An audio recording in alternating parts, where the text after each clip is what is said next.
All right, everybody, I'm back with my boy Kirk Franklin. I gotta tell y'all something, man. We've been around each other so long. He gives me all this credit for helping him in his career, but Kirk Franklin est un nom qui se démarque dans la musique gospel contemporaine et est célébré pour son approche innovante qui combine le gospel traditionnel avec des sons urbains. Bien qu'il ait remporté les plus hauts Grammy Awards dans le genre gospel, la vie de Franklin a été tout sauf fluide. Si sa musique a apporté de la joie dans d'innombrables foyers, son parcours personnel a été marqué par de profonds combats. Récemment, après avoir eu 54 ans, Franklin a parlé des défis auxquels il a été confronté, révélant un aspect de sa vie que beaucoup n'auraient jamais pu imaginer. Depuis son enfance abandonnée jusqu'à son enfance difficile, avant de finalement trouver la gloire. L'obscurité qui a éclipsé sa vie est surprenante.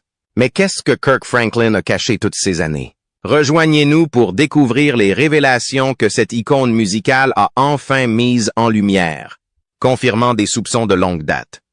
Commençons par les premières années de la vie de Kirk Franklin, une histoire marquée à la fois par les difficultés et la résilience. Né Kirk Smith le 25 janvier 1970 à Fort Worth, Al, Texas, Franklin a connu des débuts difficiles dans la vie lorsque sa mère l'a quitté à l'âge de 4 ans. Cet abandon l'a plongé très tôt dans un monde d'incertitude et de lutte. Heureusement, sa tante, Gertrude Franklin, est intervenue pour lui apporter la stabilité et l'amour dont il avait désespérément besoin. Tante Gertrude a accueilli Kirk et est devenue son guide, nourrissant son potentiel et lui inculquant les valeurs qui façonneraient son avenir. Bien qu'il ait trouvé une tutrice aimante en la personne de tante Gertrude, la vie de Kirk est restée pleine de difficultés. Les contraintes financières de sa famille et le quartier difficile dans lequel il vivait l'ont exposé aux dures réalités de la vie dans la rue. L'environnement était difficile, avec la menace constante d'implication dans des gangs et d'autres influences négatives qui pesaient sur lui. Pourtant, la détermination inébranlable de tante Gertrude à tenir son neveu à l'écart de ces dangers a joué un rôle crucial dans son développement. Dès son plus jeune âge, Kirk a montré un talent extraordinaire pour la musique, conscient de son potentiel. Sa famille l'a inscrit dans la chorale de l'église alors qu'il n'avait que 4 ans. C'est ici que la voix remarquable de Kirk a commencé à captiver le public et à lui offrir un cadeau qui le mènerait finalement à la gloire. À l'âge de 11 ans, le parcours musical de Kirk a fait un pas de géant lorsqu'il a pris le contrôle de la section adulte de la chorale de son église. Ce rôle a été crucial dans le développement de ses compétences et de sa passion pour la musique. Cependant, en dehors du sanctuaire de l'église, Kirk luttait contre les tentations et les dangers de son environnement. Ses tendances rebelles et les dures réalités de la vie dans la rue constituaient une menace constante pour ses ambitions. Un moment charnière s'est produit lorsque Kirk avait 15 ans et a été témoin de la tragique fusillade d'un ami proche. Cet événement traumatisant l'a forcé à réévaluer ses choix de vie et l'importance des conseils de sa tante. Il est devenu évident que son soutien était crucial pour sa survie et sa réussite. La percée professionnelle de Kirk a commencé lorsqu'il s'est davantage impliqué dans son église locale et a mis en valeur son style musical inventif. Il rejoint le groupe gospel The Humble Hearts et enregistre des chansons originales qui attirent l'attention de Milton Bigham, qui dirige le Georgia Mass Choir. Cette reconnaissance a propulsé Kirk sous les projecteurs et a marqué le début de sa brillante carrière de musicien professionnel connu pour son son unique et captivant. Le parcours de Kirk Franklin vers la célébrité a pris un tournant majeur lorsque Milton Bigham lui a donné une grande opportunité. Bigham a reconnu le talent exceptionnel de Franklin et lui a proposé un poste pour diriger le DFW Mass Choir. Sous sa direction, la chorale a enregistré l'une des compositions de Kirk, Every Day with Jesus. Cette renommée a ouvert la voie à la prochaine grande percée de Franklin lorsque, à l'âge de 20 ans, il s'est produit à la convention 1990 du Gospel Music Workshop of America. En 1992, Kirk Franklin était prêt à faire un grand pas en avant dans sa carrière. Déterminé à prendre son destin en main, il fait un pas audacieux en créant son propre groupe de chant, The Family. Cette décision était stratégique car elle lui permettait de capitaliser sur son succès grandissant et de se forger une identité musicale unique. La même année, Franklin signe avec Gospel Centric Records, ouvrant la voie à une portée plus large sur la scène musicale gospel. En 1993, The Family sort son premier album, Kirk Franklin and the Family. L'album a marqué un moment charnière dans la carrière de Franklin. Avec des singles tels que Why We Sing et Silver and Gold, l'album trouve un profond écho auprès du public et fait rapidement sensation. Son succès a été remarquable. Atteignant le statut de platine après seulement 42 semaines dans le palmarès Billboard Top Gospel Albums. Le triomphe inattendu de Kirk Franklin et de The Family a non seulement renforcé la position de Franklin dans la musique gospel, mais a également démontré sa capacité à connecter et à captiver un large public. Le succès de Kirk Franklin avec Kirk Franklin et The Family a dépassé même ses rêves les plus fous, mais ce n'était pas un coup de chance. Alors que de nombreux artistes gospel de son époque avaient du mal à dépasser leur public traditionnel, le succès de son premier album a alimenté la volonté de Franklin de repousser encore les limites de la musique gospel. Malgré les critiques de certains au sein de l'industrie qui privilégiaient un son gospel plus traditionnel et considéraient sa fusion des genres comme trop radicale, Kirk est resté fidèle à sa vision. Sa persévérance a porté ses fruits puisqu'il a continué à innover tout au long des années 1990 et 2000. Des albums tels que Hero, The New Nation Project et What You're Looking For ont été bien accueillis et ont étanché la soif de ses fans pour une musique nouvelle et passionnante. La sortie de What You're Looking For en 1996 fut particulièrement importante et marqua un tournant dans la carrière de Franklin. L'immense popularité de l'album, en particulier auprès du jeune public, lui a valu une nomination pour le meilleur album soul contemporain aux Grammy Awards, renforçant ainsi sa réputation d'artiste révolutionnaire dans le domaine de la musique gospel contemporaine. Kirk Franklin semblait avoir déchiffré le code permettant de se connecter aux goûts musicaux dominants de son époque. Ses albums suivants, notamment The New Nation Project de 1998, ont encore consolidé sa position dans l'industrie. Avec des singles comme Lean on Me et Revolution sortis la même année, Franklin capitalise sur le succès de ses débuts. Cet album était plus qu'une simple continuation de son travail précédent. C'était une plongée profonde dans ses expériences personnelles, reflétant à la fois ses luttes passées et ses triomphes actuels. Malgré l'évolution de son son, Kirk était resté ancré dans les thèmes spirituels qui définissaient sa musique. La sortie de la renaissance de Kirk Franklin en 2002 marque une autre étape majeure dans sa carrière. L'album, qui présentait le single à succès Hosanna, démontrait l'innovation et l'influence continue de Franklin dans la musique gospel. Même si certains traditionalistes résistaient encore à son mélange caractéristique de gospel et de sonorité contemporaine, l'approche unique de Franklin était indéniable. Il avait réussi à se tailler une place et, malgré le scepticisme initial, il restait fidèle à son métier et déterminé à laisser un impact durable sur le monde de la musique. En 2005, Kirk Franklin a sorti un album qui continuait à explorer les thèmes de l'espoir et de la rédemption. L'album, intitulé Hero, contenait des chansons puissantes telles que Looking for You et Imagine Me, qui ont profondément trouvé un écho auprès des auditeurs. L'impact de l'album l'encourage à repousser encore plus loin les limites de son métier. L'esprit novateur de Kirk s'est encore une fois manifesté avec la sortie de Hello, Fear. En 2011, cet album marque un nouveau chapitre de sa carrière dans lequel il aborde des problèmes sociaux urgents à travers sa musique. Bonjour, Pur a reçu à la fois des éloges et une reconnaissance, démontrant la capacité de Kirk à mélanger l'Évangile avec des thèmes contemporains tout en restant fidèle à ses racines spirituelles. Les réalisations de Kirk Franklin vont au-delà de l'ordinaire. Il détient le record du plus grand nombre de Grammy Awards dans le genre gospel.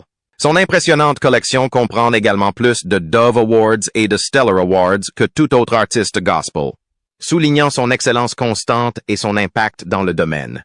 Les chansons de Franklin ont non seulement été acclamées par la critique, mais ont également été largement diffusées à la radio, établissant des records de longévité et de popularité sur les stations gospel. Avec des millions de disques vendus dans le monde, il est l'un des artistes gospel les plus vendus de tous les temps. Son style innovant et son son contemporain ont joué un rôle clé dans l'élargissement de la portée de la musique gospel à un public plus large, en collaborant et en travaillant avec d'autres célébrités. Le parcours de Kirk Franklin à travers la gloire et le succès a été tout sauf solitaire. Au fil des années, il a collaboré avec un large éventail d'artistes, dont Mary J., Bleach, Bono, Yolanda Adams, Toby Mac et Stevie Wonder. Une collaboration remarquable avec Mary J., Bleach, Lorraine de la Soul Hip Hop, a donné naissance à la chanson puissante Lean on Me, qui mettait également en vedette Bono, Crystal Lewis, Tamala Mann et R. Kelly. Cette chanson est devenue un succès et a résonné à la fois sur les radios gospel et laïques. Les fréquentes collaborations de Franklin avec Yolanda Adams ont produit une musique captivante qui a touché de nombreuses vies, mettant en valeur leur remarquable synergie vocale. Son travail avec Toby Mac, un artiste de musique chrétienne contemporaine bien connu, a démontré une fois de plus la polyvalence de Franklin et sa capacité à s'épanouir dans différents styles musicaux. De plus, Franklin a collaboré avec le légendaire Stevie Wonder sur la chanson Why, une collaboration qui a électrisé les auditeurs et élargi encore l'attrait musical de Franklin. Ces partenariats ont non seulement élargi la portée de la musique de Kirk Franklin, mais ont également contribué à élever la musique gospel dans le paysage musical plus large, soulignant sa vaste influence et sa capacité d'adaptation. Luttesse de vie et défis personnels au milieu de la renommée. La carrière musicale de Kirk Franklin a été tout simplement spectaculaire, mais sa vie personnelle n'a pas été sans ombre. Malgré ses réalisations professionnelles, Franklin a été confronté à des défis personnels importants, notamment une lutte contre la dépendance à la pornographie, dont il a ouvertement parlé dans son autobiographie, Church Boy. Pendant cette période, Franklin était marié à Tammy Collins, une amie de longue date qui est devenue sa partenaire de vie.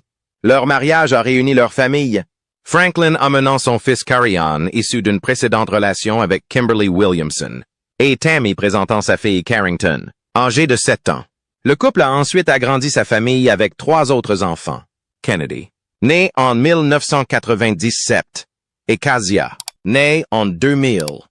Kennedy a suivi les traces de son père et est devenue une chanteuse remarquable, se produisant aux côtés de Kirk sur scène et en studio.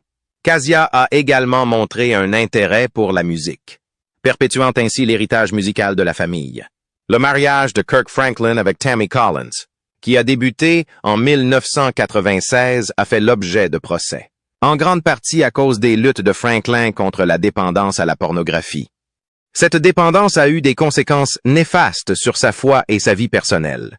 Franklin n'a pas hésité à discuter ouvertement de ces questions dans son autobiographie, Church Boy, qui donnait un regard franc sur ses luttes. Son honnêteté à propos de son combat contre la dépendance est devenue une source d'inspiration pour beaucoup, montrant que même des personnalités éminentes sont confrontées à des défis et peuvent les surmonter grâce à la foi et au soutien. Le couple a également fait face à des rumeurs et à des accusations d'infidélité, bien que Franklin ait fermement maintenu sa loyauté envers Tammy. Durant ces temps difficiles, Franklin et Collins comptaient largement sur les conseils, leur foi et la confiance mutuelle pour résoudre leurs problèmes. Leur dévouement mutuel et envers leur famille a finalement renforcé leurs liens, Tammy étant un pilier crucial dans la vie et la carrière de Franklin. Malgré les troubles, leur relation est devenue plus résiliente, problème de santé surmonté par Kirk Franklin. Malgré sa présence scénique dynamique et énergique, la santé de Kirk Franklin a été semée d'embûches. Bien qu'il respire l'agilité et l'enthousiasme lors des performances, sa réalité en coulisses est loin d'être parfaite. Récemment, Franklin a ouvertement partagé sa lutte contre la douleur chronique, une maladie qui a persisté pendant une grande partie de sa carrière.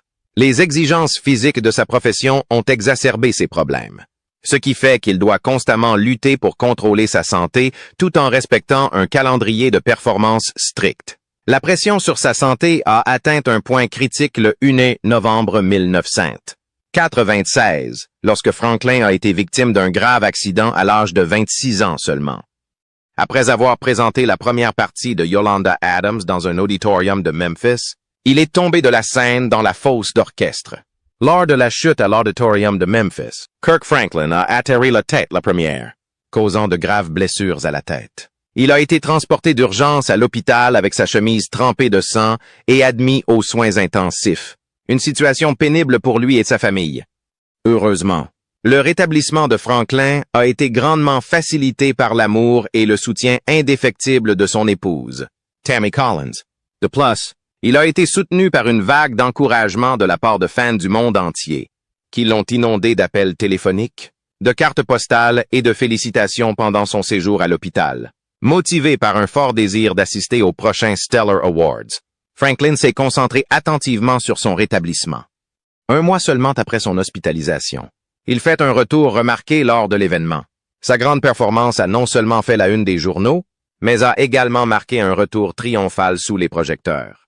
Aux Stellar Awards, Franklin était la star de la soirée, remportant 5 prix, dont celui du prestigieux artiste de l'année. La décision de Kirk Franklin d'assister aux Stellar Awards était loin d'être ordinaire. Il a expliqué à sa femme, Tammy Collins, que sa présence était motivée par une forte déclaration de foi. « Je voulais tromper le diable », a déclaré Franklin. Il a en outre souligné sa détermination en s'adressant directement au diable et en disant « Vous n'allez pas essayer de m'ôter la vie en pensant que je ne vais pas louer Dieu. Je suis un témoignage vivant. » Malgré d'importants problèmes de santé, le dévouement de Franklin à son métier et sa persévérance inébranlable ont consolidé son statut de figure légendaire de la musique gospel. Sa résilience face à l'adversité l'a fait aimer des fans et a consolidé sa place dans leur cœur. En plus de ses réalisations musicales, Kirk Franklin a apporté des contributions substantielles à la communauté par le biais de sa fondation Kirk Franklin, créée en 1997. Cette fondation s'engage à nourrir les talents d'individus défavorisés en leur donnant accès à des programmes d'éducation musicale, des ateliers et du mentorat. Grâce à ces efforts, la Fondation vise à former une nouvelle génération d'artistes qui apportent lumière et espoir au monde. En plus de sa fondation, Franklin a soutenu d'autres organisations caritatives telles que Feed the Children et Compassion, élargissant ainsi son impact et répandant l'espoir auprès de ceux qui en ont besoin. Un moment de scandale et de critique publique. Tout au long du parcours tumultueux de la renommée de Kirk Franklin, un aspect à ne pas négliger est celui des controverses qui ont parfois entaché son image publique. Malgré ses réalisations et contributions significatives à la musique gospel, Franklin n'a pas été à l'abri des critiques et de la controverse du public. Un incident notable s'est produit en 2021 lorsqu'une dispute entre Kirk, Franklin et son ex-fils Carion a été enregistrée et accidentellement divulguée aux médias. L'enregistrement, qui capturait une discussion animée pleine de grossièreté, est rapidement devenu un point central de controverse, impactant l'image publique de Franklin, en particulier au sein de la communauté chrétienne qui le tient en haute estime. La situation a été encore compliquée par les allégations de violence physique et verbale de Carion au cours de son enfance. Ces accusations ont ajouté une couche de complexité à la relation déjà tendue entre père et fils. En réponse au tollé, Franklin a présenté des excuses publiques et a proposé une explication de la dynamique troublée avec son fils. Il a exprimé ses regrets quant au caractère public de leur conflit et a reconnu les défis auxquels ils étaient confrontés dans leur relation.